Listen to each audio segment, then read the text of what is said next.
Quand on pense gestion de projet, pense souvent à un CRM compliqué, à un abonnement sur un truc en ligne qui augmente ses prix quand il en a envie, mais en fait, on pense pas souvent simplement à un bête fichier Excel.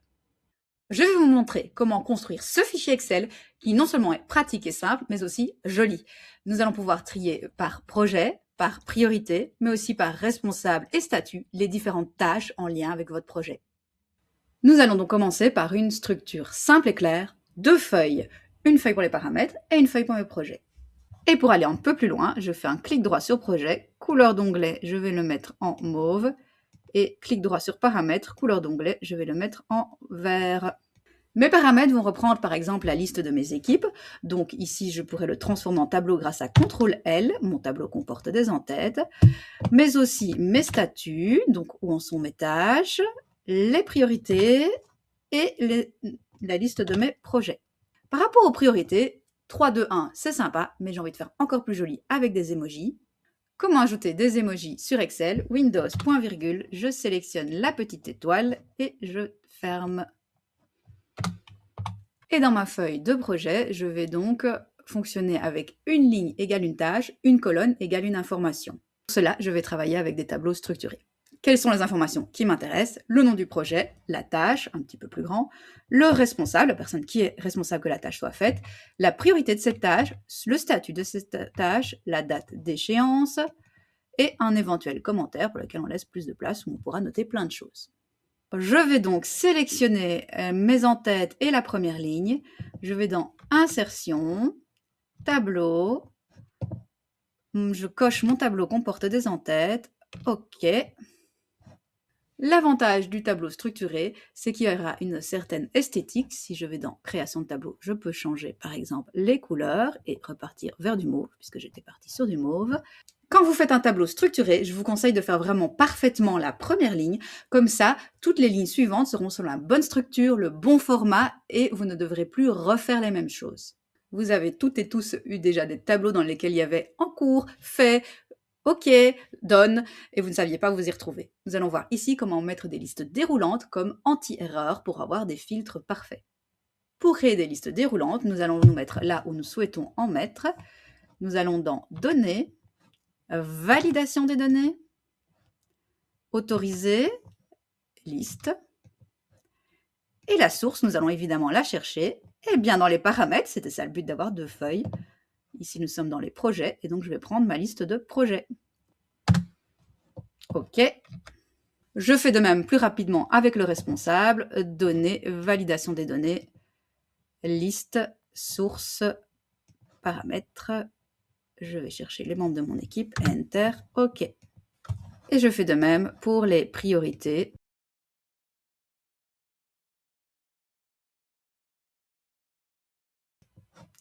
Et finalement, pour les statuts. Ça prend un petit peu de temps à faire au début, mais une fois que c'est bien fait, vous ne devrez plus jamais le refaire, c'est ça l'avantage.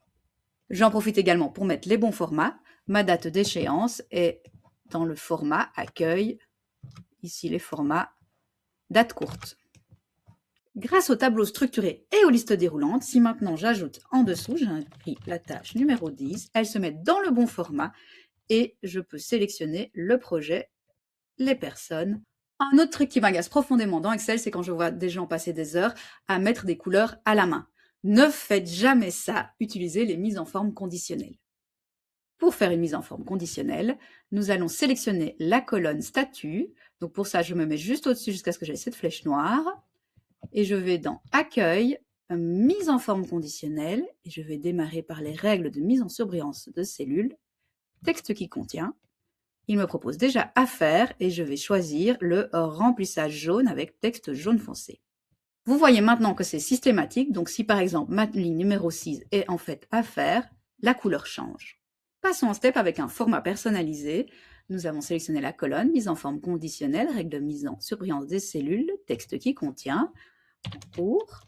Je voudrais que ce soit bleu et je vois qu'ici, je n'ai pas la possibilité de bleu, donc je vais faire un format personnalisé avec une police bleu foncé et un remplissage bleu clair. OK.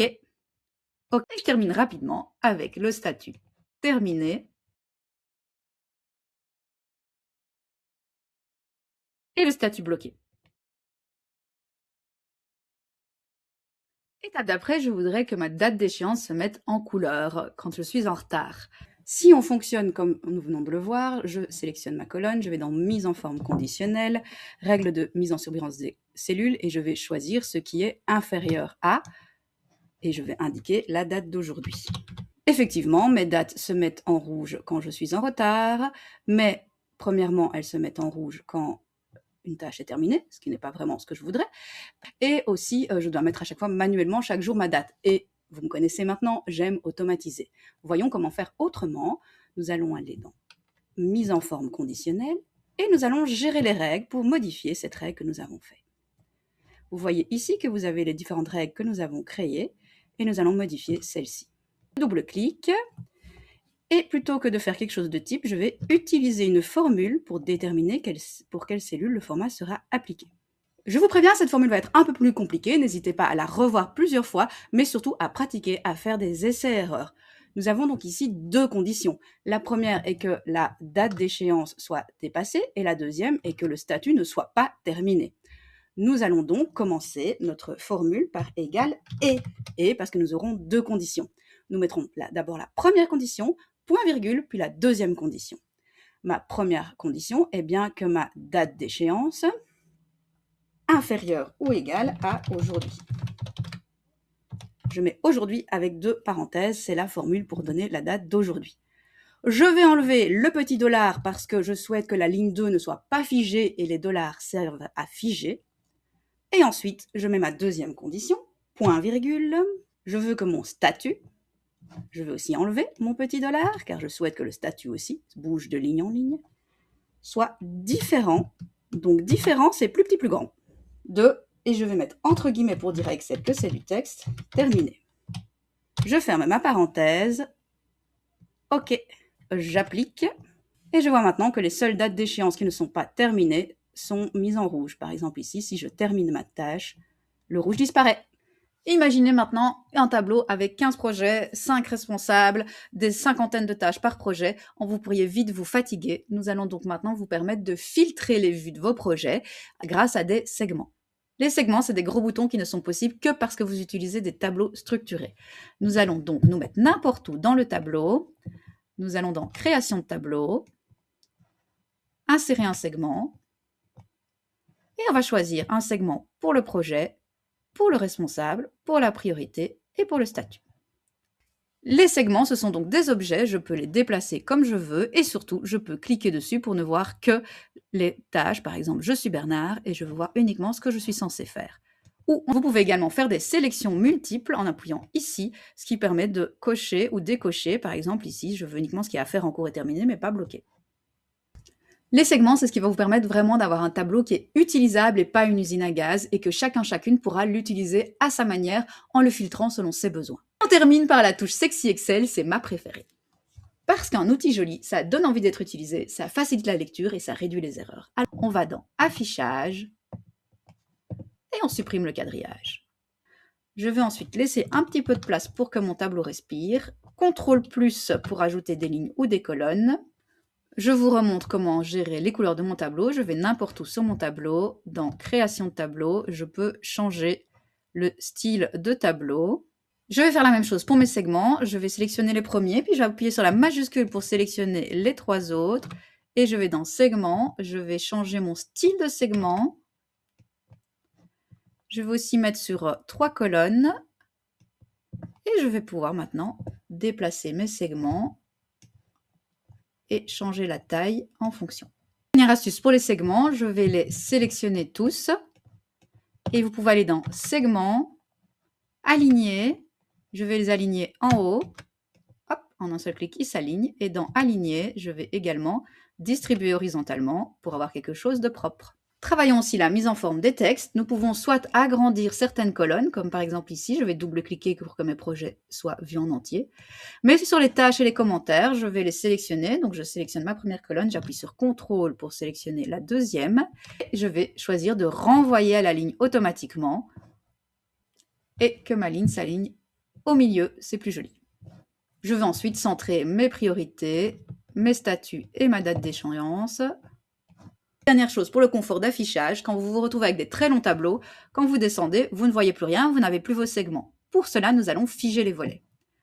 Je vais me mettre exactement où je veux qu'on voit tout ce qu'il y a au-dessus et tout ce qu'il y a à gauche. Je vais dans Affichage, figer les volets,